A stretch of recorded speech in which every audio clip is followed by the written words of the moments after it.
Alors, bien-aimés frères et sœurs, je vous salue, où que vous soyez.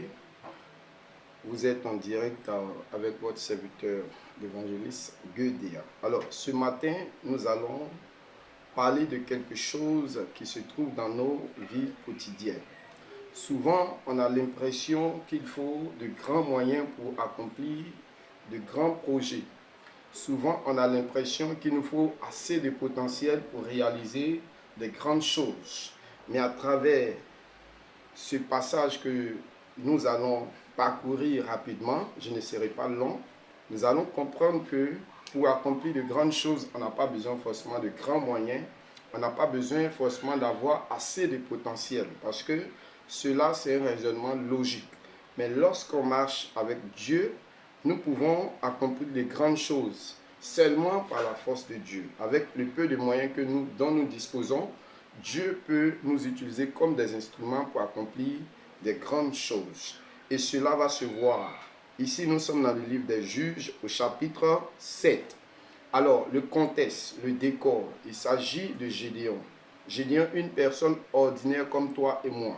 Une personne sans grand potentiel. Une personne sans grand atout pour réaliser de grandes choses. Mais voici que quelque chose va se passer dans sa vie. Il s'agit de Dieu. Dieu lui rend visite et lui dit, vaillant héros, l'Éternel est avec toi.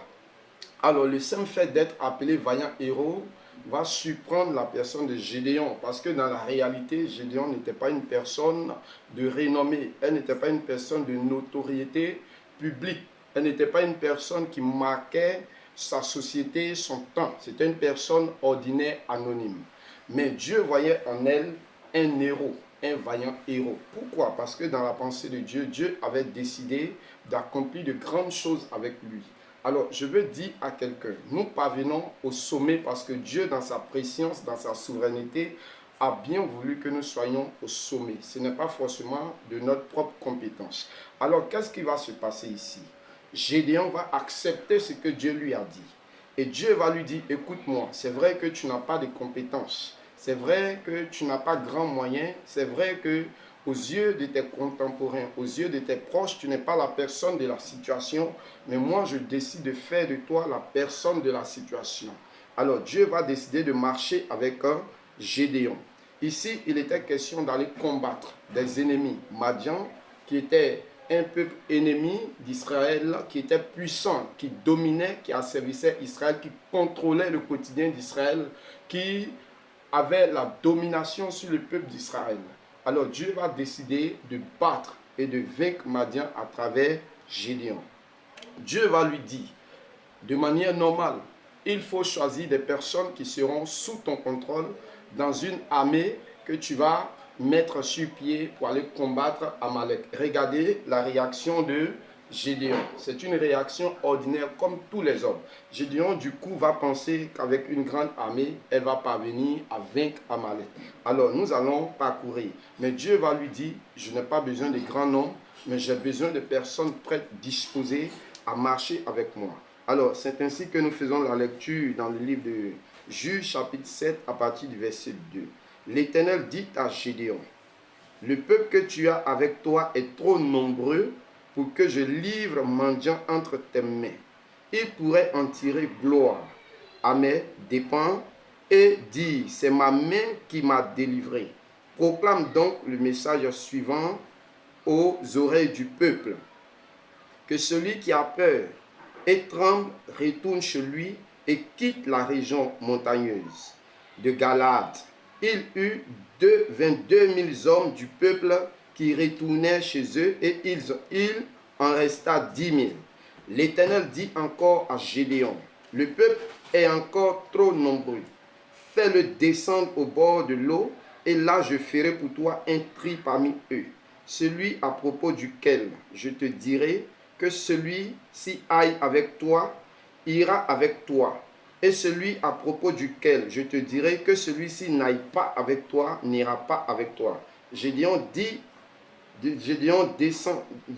fit descendre le peuple au bord de l'eau, et l'Éternel dit à Gédéon, tous ceux qui lapperont l'eau avec la langue comme le ferait un chien, tu les sépareras de tous ceux qui se mettront à genoux pour boire.